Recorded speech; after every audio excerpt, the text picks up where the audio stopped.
Welcome to another exciting episode of Good Morning Tourism right here on CHTV. This is where we uncover places, culture, and people that make Ghana and, in fact, the world worth exploring. My name is Erica Minta Ohene. We will delve into the show after this quick commercial break. Do stick and stay with us. Would like to say a big thank you to our sponsors, CH Travel and Tour. With CH Travel and Tour, they offer services like flight ticketing, hotel booking, visa assistance, car rentals, study abroad. You can contact them on 024-306-8558, 024-306-8558, or you can contact them on their landline 030-231-8932, 030-231-8932. We are back from that quick breather. If you just tuned in, this is Good Morning Tourism right here on CHTV. Today on the show, I have here with me Mr. Samson Kofi Eti Afo. Welcome, sir. Thank you very much. I love your shirt. Thank you. I have here with me our very own Esquire Kojiten Fibonsu. Yes. Esquire, you're welcome. Thank you. How was your weekend? Very fine. I can see from your facial expression, you've been smiling since you got here. I've been home all along. Hey, home Mpone very fine. Yes, I mean, we have a lot of busy schedules, so when you get time to rest, I think it's good. So Sunday, fufu. Oh yes, it was Sunday for food. Ah, good for you. Mr. Samson, how was it? How was the weekend? Oh, good. Better. You to Sunday, fufu. No, Sunday, I came back at 7 o'clock in the night, so I couldn't enjoy the food. I'm more interested. Where did you go to? Oh, I went to Kenya. Oh, you're welcome. Thank you very much. How do you say Akwaba in Kenya? Oh, please, that one. It's Obake. Obake. Okay, without wasting much time, Esquire, the government, through the Tourism Development Fund, has dispersed over 30 million Ghana cedis to support cultural tourism in Ghana. What do you have to say about it? Okay, so let me say good morning to you. Good morning. And say a very heartily good morning to our cherished viewers and listeners as well. Anyway, you look very nice. Thank you. So you're looking stunning. That's good. Thank you. I think that this is a good move in the first place. I have always indicated that cultural tourism is our uniqueness when it comes to the world of tourism. And it is something that we can preserve and make this country a tourist destination. I have also indicated that at any point when attractions fail us, our only option will be the culture. So it is a good step for the government to seek to promote, or if you like, preserve the cultural heritage, so that in the event that Galamsey is not properly fought and it leads to the deterioration of even our attraction or forest and all the site that we have, then what it means is that the culture should be able to promote the country as a tourist destination. You see, culture is our way of life, and it defines the identity of a certain class of people, which may be unique from others. So that is the essence of cultural tourism. Yeah. Even if you may appreciate the other culture, and that will cause you to move to that destination. So I think government has done well. I think 30 million cedis is not, for me, enough anyway, but it's a good start. It's a good start for the government to invest this money. Enough? If you look at or considering the various cultures that we have in the country, and I'm saying that every culture is important. Of course. We need to preserve all the various cultures that we have in the country. And I'm saying that if you have this Herculean task to do, 30 million is not enough to preserve every culture that we have in the country. But I believe that this is a good start. this is a good start that the government has done. And we have to commend the government and encourage government to invest more in cultural preservation. What we should be asking, where did the money go? At least we should, I was trying to find... You should reiterate that. Where did the money go? Exactly. Yeah. Where did the money go? Because we are talking about disbursement to various cultures. Yeah. So we should be able to know which culture received what. So that it's not just accountability, but we can also measure the recipient to see whether indeed they are investing the money given to them in promoting or preserving their culture. As I sit here, I don't know how much went into the celebration or the preservation of Homo or Abuache on all these things. I think government can move a step further to let us know how much each of these groups have received. So that at least one day we should be able to see that between 2025 and 2026, upon receiving X amount of money, this is what we have been able to do to promote, or if you like, to preserve our cultural heritage. And I think that is something that we should not lose sight of. Otherwise, I'm not playing the devil's advocate, but I'm saying that if you don't take care, this disbursement will go to the various cultural groups, I mean, the families and the tribes or the ethnic groups, whatever it is. But the monies may not be spent for the purpose for which they were disbursed. But Esquire, which areas in the cultural tourism industry do you think this money should really go in? Which areas do you think should be prioritized with this fund? You have your culture. Okay, for instance, the Ga culture.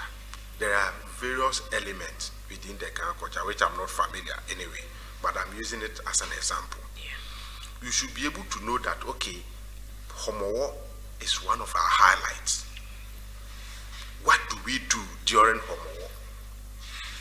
After the Homowo celebration, what are the other activities that we do in order to preserve Homowo? These are key. In fact, the celebration of Homowo for 1 month is not as difficult as the other activities preceding the Homowo itself.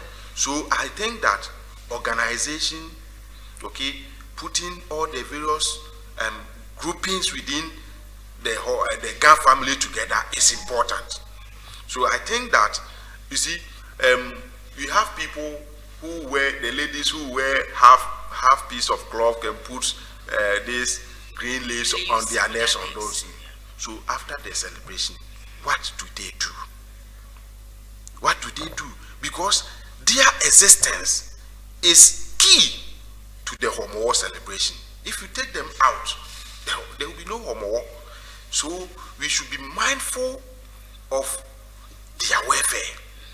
Okay? So the expenditure, some of them could go to maintaining these people or ensuring that they are in active business or trade or activities that will keep them alive in order to preserve or get them to participate in the Homowo. In fact, my issue is that if you look at the new generation that we are having, our experience with these activities are not as deep as the old people that we have in the system. Okay, so they should also invest in transfer of culture to the new generation, the Gen Zs. You get it? How are we able to transfer successfully to the new generation so that when these people are not there, the Gen Zs can easily wear the shoes and promote the culture? I think these are some of the strategies that government should also include in the preservation. So for me, it's not only about the money, the disbursement of the funds, but I'm also interested in helping the various cultural groups, the various tribes. What are the things that they can do modernly so that they can preserve the culture that they have? These are some of the things that Ghana Tourism Authority or Ghana Tourism Development can come in and to assist them to provide. In fact, if you look at chieftaincy, most of the history leading to instruments, instruments, and what have you, are not codified. When I say they are not codified, they are not written. You don't have the procedures clearly spelled out. So when a chief dies, now people begin to say, give these different and distorted histories. All these things brings about what? A lot of chieftaincy dispute that we have. If we don't take care, some of these cultures may be distorted because they are not codified. We don't have the laid down procedures written. So I believe that all these cultural heritages can also be documented. And then who is in charge of that? It's the Ministry of Tourism, acting through its agencies like Ghana Tourism Authority, Ghana Tourism Development. They should move in. You see, the monetary aspect is good. As for that one, you cannot take it out. It's good. But I'm saying that they can move a step further to the actual preservation. What are the things that we can do to preserve these cultures? And I'm saying one of them is the codification, writing the cultures down, the things that we do, how it is done, and all those things, so that even if anybody picks the document, he can say, no, this one, and we can act it, you know that. So I believe that government has a lot of responsibility in addition to the disbursement, so that we can actually achieve the purpose. I don't want to say the chiefs and the cultural leaders will not utilize properly the money, but I'm saying that if you don't take care, it will get to them, and then they will tend to buy Land Cruisers and then be traveling to Kenya, just as we said, Samson has traveled to Kenya, and be embarking on holidays and spending it outside and come back on the remit of tourism, and they will come back on Sunday evening. Okay, so that they can eat their fufu. Yes. So that is, so Erica, so I'm saying that the monitoring, the assessment, and the evaluation of these monies as dispersed should also be part of government responsibility, so that the monies will actually move into the preservation and promotion of the various cultures that we have. But in Esquire, how can we measure the impact of the disbursement? No, you see, we can, in a way. Let's say, if we promote Homowo very well, then we will be able to know how many people who are traveling from outside the country to Ghana purposely from Homowo. We can look at the travel receipts. You get it? These are industry players. If people are coming before your flight lands, there's a purpose of travel. You fill a form to even indicate the purpose of travel. So if somebody says that I am in Ghana, or I am arriving in Ghana for the purposes of this culture or that culture, we should be able to track, we should be able to assess the impact of the promotion in Ghana.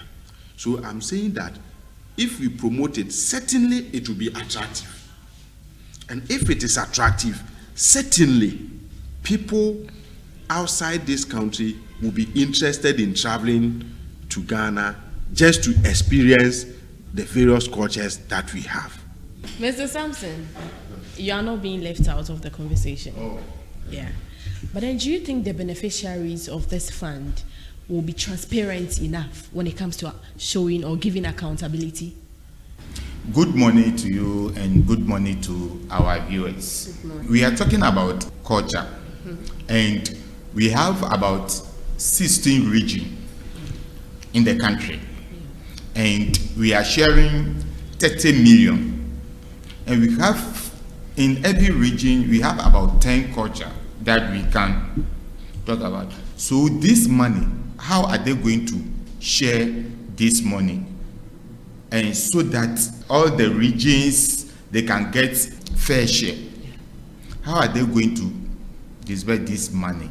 2, who are the beneficiaries? Are they going to receive this money and give it to the right people? Those are the things that we have to look at. It's not a matter of the money. where is the money going? And one, look, maybe let me use Central Region as an example. We have Cape Coast, we have Winneba, we have all Marrakech, all this, they have their culture, and they have a year, everybody celebrated those their culture. So when we come to Marrakech, when we come to Cape Coast, this money, where is it going? Is it going to the chiefs? How is the chief going to use this money for? Because those participants, that the day they will participate in this culture, dancing, those things, are they going to benefit?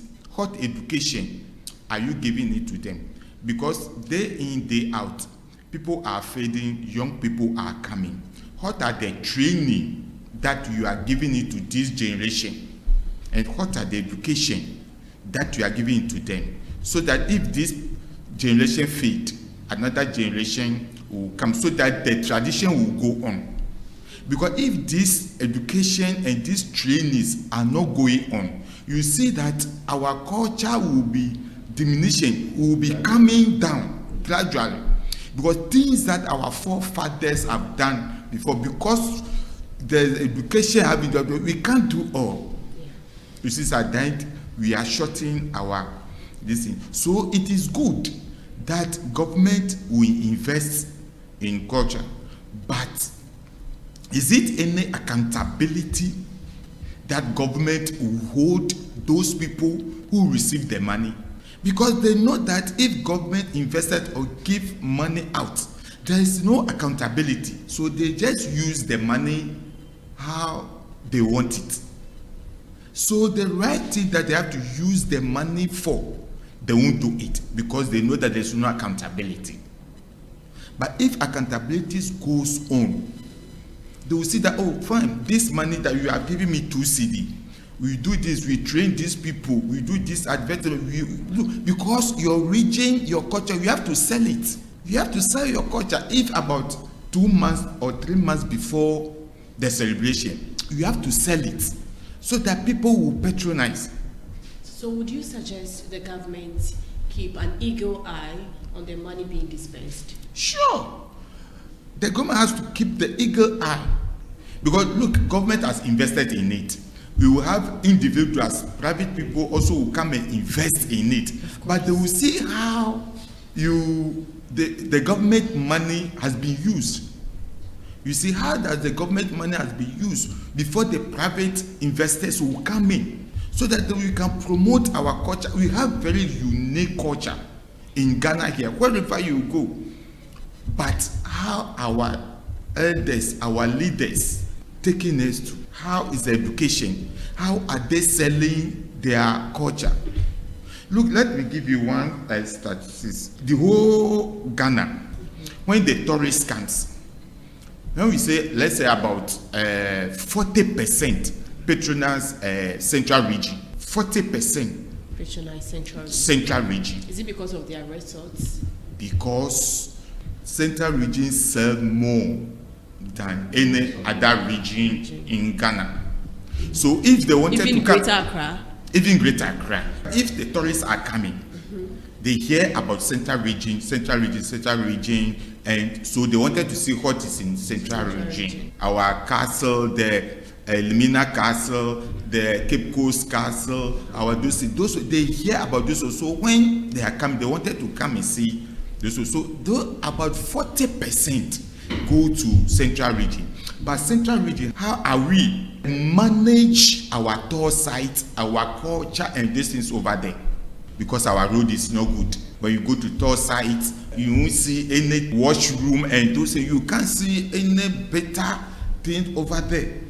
You see? So when you go, so is it this Cape Coast or Central Region that we have? Let me give you one. Even last 2024, average money that one tourist, when he comes to Ghana, his spend is about 3,750 for 13 days. Let's say 2 weeks. For one person, for 13 days, let's say 2 weeks, he spent about 3,750. That's ridiculous. So if a year, and we have this about 40%, this money they use for accommodation, food, entertainment, and transport and those things. So let's say this money, Cape Coast Central Region alone have got about 20% out of these 3,000 for individual. If the whole year about 1 million people or 800 people are coming into Cape Coast, quantify this man, how much Cape Coast alone, the money that has come into Cape Coast as a tourist is, but what are they using this money for? But Mr. Sampson, what role should the private sector play alongside government funding the tourism industry? That's what I'm saying. The private sector, because when you go to Cape Coast, that means I'm using Cape Coast because when you get to Cape Coast, the hotels over there are, let me say, 2-star, 3-star, because you can't find 4-star hotel in Cape Coast. No, I don't. Maybe 2-star and 3 stars and those things. Yeah, you can find it. But it's very, very expensive. That is what always we, the tour operators, we complain. You can get 3-star hotel at Cape Coast a day, $100, $120. But when you go outside, we can get 3-star about $35 and $25. You see, those are the things that are even let our tourism sector, and this is, people are not patronizing. A lot of people have to come. If you a year, we get about 1 million, and our prices and those things are down, we can get about 3 million. But because of our hotel accommodation, our food, and those things are very, very expensive. So if I have to spend almost $4,000 for just 2 weeks alone, and when I go to Kenya or Rwanda and I'll spend 2,000, where will I go? Kenya or Rwanda? Yes, that is what. So what are those money that the government is investing in our tourist sector? We have to utilize it so that it will benefit the region, the cultural center, and those things. Because we can go to other regions, and if a cultural center, you won't get it over there. Where, let's say, Winneba and those, we have cultural center, when you go, you can't even get it over there. It is not built, and we are waiting for the government to do it, and government is investing this money, but individuals are misusing this money. So if may, I think that it is good steps that the government have taken, but the government have to make sure that accountability is very, very, very important. All right, thank you. That is why I asked that, who are going to manage the funds? Because you see, when you go to the regions, we have Center for National Culture, CNC, I mean, Sunyani, they have their office and all those. I think that is a statutory agency. A body like that should be responsible for administering the funds. You get it? Because, look, they will be able to identify the various cultures that government want to support. And they say, okay, if it is, say, Yam Festival, at the end of the day, we are here in the region. Present your estimate as to how you want to organize your Yam Festival for next year. We also know most of them are also the workers from the region. They know how those things are done. And they can easily arrange with the chiefs and people and organize the culture. I don't want the money to be disbursed to the traditional authorities. I don't want that money to be. If it is disbursed to the traditional authority, it will be a different matter. But I think that's the various center for national, the regional capitals, I believe. If we can even have at the district levels, their offices should be at the district level, or where we have prominent cultural celebrations, if the Center for National Culture must have an office there, that will help, so that they can coordinate with the local organizing committee, sponsor part of their activities, and show training and development, so that they can have all these cultures preserved. Because sometimes people, they say government money is for nobody. When they give them the money like that, they think they can misappropriate. You can use it, the money, differently, even for a good cause. But because it has not been used in a manner defined, it constitutes misappropriation, and that itself is an offense. Do you get it? And so that is so they can be taken on. You can be taken on. Oh, it's getting interesting. Let me give you an example. For instance, you have been given money to do culture, okay, and you took that money to go and construct a water project which is pressing to the community, completely distinct from the culture aspect. This money, you have misappropriated the money and you can be sanctioned for that. Do you understand? But do they know? I doubt most of them So know. that is why I'm saying that, in my honest view, I am suggesting that the money should not directly be paid to the traditional authorities. Yeah. Government must have agents within those communities who will liaise with the traditional authorities. They will be custodian of the funds, because government can hold them responsible for that fund, and they will deal with the traditional authorities and make sure that the funds are applied in a manner prescribed by accounting principles, so that they will be able to now account for the money and ensure that the money is actually in good use to promote the culture that vaccine. Exactly.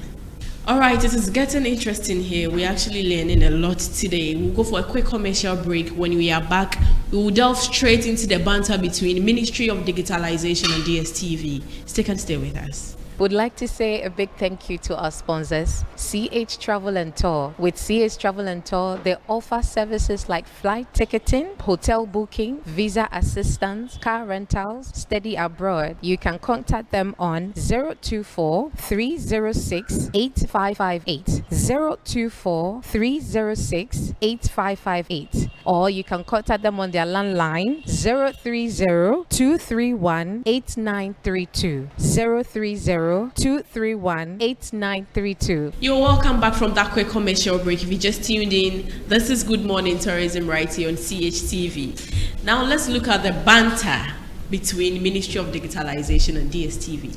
Do you think this banter gives a perception about us as a country? It gives the perception of instability. Okay, I don't think it gives a perception of instability, but I believe it is needless. Okay. It is just needless. It is irrelevant in the first place. Because you see, the market economy that we operate as a country, we are operating a free market economy. Yeah. Okay, so pricing, production, manufacturing, all these things are determined by supply and demand. Of course. Okay, see, this is a country that is interested in attracting foreign direct investment. Why are we interested in attracting FDIs? Because we are a developing economy. What it means is that we don't have the wherewithal, okay, to be able to promote our economy ourselves. So we want to implore the foreign communities, the foreign investors, to come and support that's what we're doing. So the question is, look at this banter. Is it really a good sign to attract foreign investors? No, not at Obviously no. Because what are we talking about? We are talking about the price of DSTV subscription. Yeah. This is all. The price of DSTV subscription. A minister thinks that it is too high as compared to the other countries or our neighbors in the sub-region.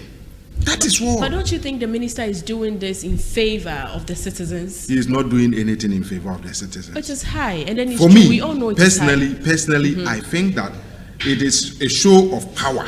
Okay? Somebody who wants to exert the authority and power that he has. I'm saying this because, look, DSTV subscription is a luxury product. Of course. It's a luxury product. And I'm saying that if you're a rational consumer of such a luxury product, and you feel that at a point the prices are so high, what do? You can easily avoid the subscription. It's not compulsory. In fact, DSTV, if your subscription ends 31st, after 31st, they will take you off. You have to repay before you are brought back. What is this about? Reduce, not reduce. You reduce, otherwise I'll shut you down. Look, there are factors that contribute to this. If you look at Nigeria, that the minister has been comparing Ghana, the price of Nigeria, in a free market economy and in a rational demand and supply chain, you look at the population of a country is key when it comes to pricing. Any service provider will look at the population of Nigeria, which is about 5 or to the Ghanaian population. If you are selling a product at 1 cedi in Lagos and you can make 20% profit, you cannot sell the same product in Ghana and make the same profit. Because what are the investors? Their motive is for profit making. They want to make profit. But Esquire, with how you are talking, it seems you are condoning foreign investors pricing their products high. So that is the more reason why the minister's responsibility is to engage diplomatically, engage DSTV, You think he hasn't? Engage DSTV and find out their pricing mechanism. All right. Okay, if you think that you can beseech them to find a way of reducing it, that is fine. But you cannot insist in a free market economy and say that reduce at all costs. For all you know, because you see, you can succeed in shutting down, but you control the national communication spectrum. You can close them down. But have you thought of how many people that are working with DSTV in Ghana? Do you know how many people that they have employed? But how sure are you that the minister hasn't engaged them That to solve this amicably, so you see, behind closed doors? So if the businessman, the service provider, in his opinion, thinks that no, reducing it would affect our operation, let it stand. Let it stand. For your people to suffer? They are not suffering. I'm saying it's a luxury product. If you don't use it, nothing will happen to you. This is not electricity. Look, this is not water. In any case, there are other even telecom companies in Ghana. Yeah. Go and check their prices comparable to other countries and see if they are also not cheating us. Why are they not attacking them? In fact, I'm saying that telecommunication, mobile phone, mobile numbers is more critical than DSTV. It's more critical than DSTV. If you don't watch EPL football, yes, you will not satisfy your ego and what have you, but you will not die. Okay, it will not cause any critical situation like you want to call somebody and give a very important information and you cannot call the person. That is critical. But personally, I think the minister is doing all this for the ordinary Ghanaian to also enjoy the benefits DSTV of is it. not for ordinary Ghanaians. If you go to my hometown, yes. If you go to my hometown in Ahafo region, okay, the whole town of a population of about 2,000 or 3,000 people, you can count the number of people who have subscribed to DSTV. You can count. You can count. So are you fighting for those people? You are not fighting for those people. Okay, let's look at the very important issues on the table. Data that the minister talked about, that these people say they have increased it, they have reduced it, on what have you. Have you evaluated how data is consumed? Okay, for me, the data subscription that I have, even now that they say they have increased the quantity of data that we have, it's even faster. I consume it faster than before. I think that is more pressing. These are pressing issues because now, if you look at the generality of it, Erica, you can see that it is as if almost everybody holding mobile phone is using data. Oh, of course. It's using data. Is it the same as DSTV? Even at my level, I have stopped my subscription. Why? Because I don't get time to watch. And I live alone. So I feel that I am wasting resources. So I have stopped. So you think the minister should rather channel his energy to... I'm saying that it's needless. In fact, it doesn't send a good signal to other investors who want to invest in this country. Because if you seek to suppress their independence, and that is not what we want. The market economy that we do is free. Allow the people to come in. What I expected the minister to do is to look outside the country, try to attract competing investors into the country. You get another one or two more companies that are providing same services. You see that they will be compared. Now they see that, oh, they have competitors. Their competitor is even providing superior services at a cheaper rate. When that happens, Erica, they will be compared. Even if the people still are interested, they will have alternative.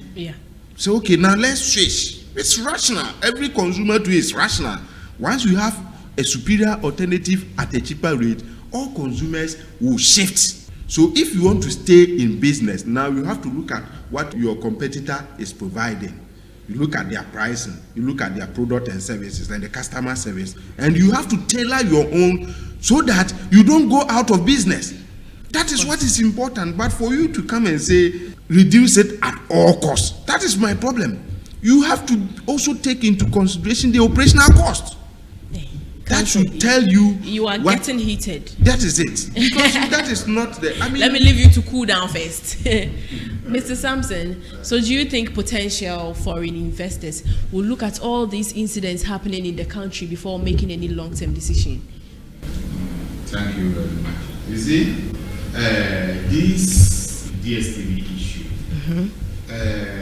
Council have said something. Yeah. But in a way, I don't agree with him in a way. Because the minister is saying that reduce it. And I know before the minister will come and say they sat down and make analysis, discuss it. This one is a business, it's a pure business that they are doing. So before the investor will come into your country and say, because we have open market, so when I come, I will just sell my product anyhow. You can't do that, although we have open market. But when you are an investor, when you are doing that, even our economy, you are disturbing our economy.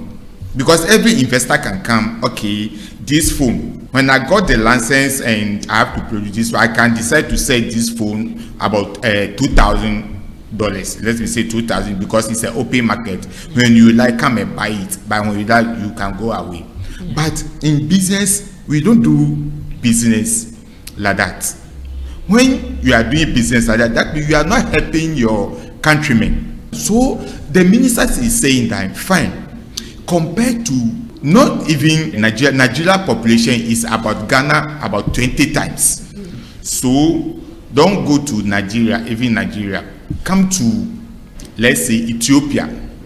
Come to Rwanda. Come to this. You see those people and see how much are they paying for this DSTV and this? Just something small. Why is it that? Why is it overpriced here in Ghana? That is what we have to ask ourselves.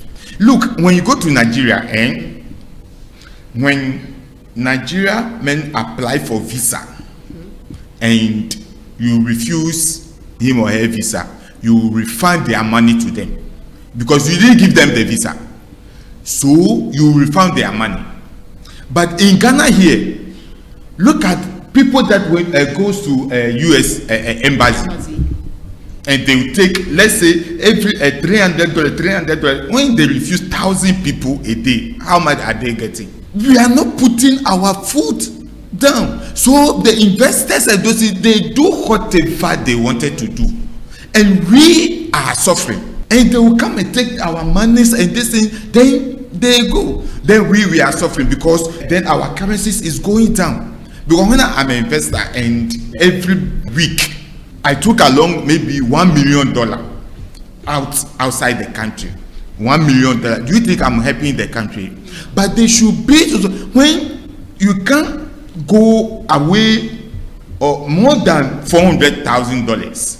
There should be something like that. So when you are investor, when you get even $1 million, you can't transfer all the $1 million, but you have to transfer maybe 400. Yes. So the 600 is there. So we are working so that we won't have those crises like. We won't have those. Mr. Sampson, I'm not trying to cut you short, okay? So with all what you are saying, you are trying to say the minister is actually doing something right. Sure. Because DSTV is being overpriced. Yes. That is to you. Yes, that's to me. He is happy because. So his decision of taking them off if they don't reduce their prices, do you think it's a good initiative? You don't take them off, but you sit down with them and negotiate with them. Oh, look at the price. Look at our currency. Look at how this is. So you negotiate with them peacefully because they are also doing business. Yes. So you have to sit down and jaw with them. Negotiate business with them. What if they don't come into an agreement? What if this isn't solved amicably? Yes. When they don't agree with your distance, you can close them. Okay. You listen. So now he can take them off if they don't reduce their prices, and then he talks to them, and then still they don't do anything about it. Because DSTV, like council is saying, may first compact plus. Right now you pay about 400, and this thing, and the whole week, even the whole month, I didn't even watch it. So I stopped paying. And this 400 for a month, I can put it somewhere. I also said something that DSTV is not for the ordinary Ghanaian. It is for people who can afford it. Do you side with it? It shouldn't be so. It shouldn't be. What's your take on that? It should be for everybody, so that everybody can afford it. It shouldn't be for some particular people. No, it shouldn't be like that. It should be everybody. So everyone should have access to DSTV. Esquire. The point is that I use iPhone 14 Pro Max, right? Yeah. I feel that I have the capacity to purchase 14 Pro Max, and I bought it. In fact, I bought it from US. You get it. What I'm saying is that, is it everybody wish to use a 14 Pro Max or 15 Pro Max or 16, isn't it? Yeah. But why? They can't afford it. Many people cannot. Or even if they can afford it, they, as rational consumers, they say they can channel the money to do other things, isn't it? Yeah. So that is why I'm suggesting that, look, DSTV, it's a luxurious product. And I still maintain that if you want to watch, you can, and you have the capacity, watch it. Look, when the person who brings iPhones to Ghana to sell, have we checked how much the iPhones are purchased in China or in USA and compared it to the pricing that they are giving it to us in Ghana? Topic for another. Have you checked? So why is it that those people, we don't check them? You are only interested, in fact, there are other things, just common shirts, common underwears and the people that they bring from China to come and sell here. Have we checked how much they buy it from China and the price, the market price in Ghana? So you see, it is not about focusing on me. I don't have any problem if a minister is engaging DSTV to look at the pricing. Okay? Me, I'm looking at the posture of the minister. Yeah. So it is at all costs. And I'm saying that is wrong because there are other factors that Samson is saying that the cost of DSTV, say Kenya, his hometown, is far cheaper. Kenya, his hometown. It's far cheaper, you understand, compared to Ghana. No problem. But have you checked the tax component in China? How much government is taxing DSTV in Kenya? Do you know how much VAT DSTV Kenya is paying? Have you compared it to Ghana also? If the platforms are not the same, because if we are taxing 15% or 25% VAT of DSTV product to the country, they will pass the tax to the Ghanaian people. If it is 5%, certainly the price may be able to come down. So it is a holistic something that we should look at. You shouldn't look at it that you must reduce it because your prices are higher than our neighbors or other countries. Let's look at the factors that lead to the price build-up. Compare it to other countries. If they are the same and they are indeed cheating, that is fine. I agree. But I'm saying that the type of market economy that we are operating as a country, it is not easy for you to say reduce your price at all costs. For me, as a rational consumer, I'll encourage DSTV subscribers to stop using the product. If you can, stop. If they get to know that we have lost about 5%, 20%, 30% subscription, that will tell them to do something about it. But to insist that it must be reduced at all costs, I disagree. I would like to take your last remarks for the show. But I think in this topic, you see, I think that is the joy that we are all saying, that the minister and those. Look, when you hear last week, the Ghanaians, those people selling papers at Abusokan, they said they should sack Nigerians because their things are cheap. There's a rule, there's a law that does not allow Nigerians to operate in a certain market area. Okay. So there's a law. Okay. But what I'm saying is fine. Ghanaians business are complaining about China, Nigerians and those things. Look, first we should ask ourselves. Look, when you are taking loan at China, maybe 0.something percentage interest. When you are taking loan from Nigeria, maybe about 7% something. But when you are taking loan in Ghana to do business, 35%. So how will you do the business to survive? But so when a China man, when a Nigerian man is doing business and we all with the same quality product, and yours is 10 cedi and mine is 50 cedi, which one do you think I will buy? You buy the 10 cedi because the interest on my loan is so I can reduce my thing. So sometimes we need to blame our government. Yes, so we don't blame the businessman. We need to blame our government. We will share the blames. Yes, don't blame the investor. Yes, 50-50. We'll blame the investors. So when the taxes and those interests and are minimal, everybody will do business and you know. In any case, I think I should get you all an episode. You have GTV. So make GTV work better, and everybody will subscribe to it. Make it work. Make it work, and stop going to disturb people. On this note, this is where we draw the curtains down on today's episode. Thank you so much for joining us, Mr. Samson Kofi Eti-Afo. Thank you so much, everybody. Yes, It seems I cut you short, but it's not. Yeah, today we cut it short in this topic. You really had a lot to say, so I'll get you all another episode so you come and then vent to the listeners. Thank you so much for sticking and staying with us. This is Good Morning Tourism right here on CHTV. My name is Erica Minta Ohene. Have a good day.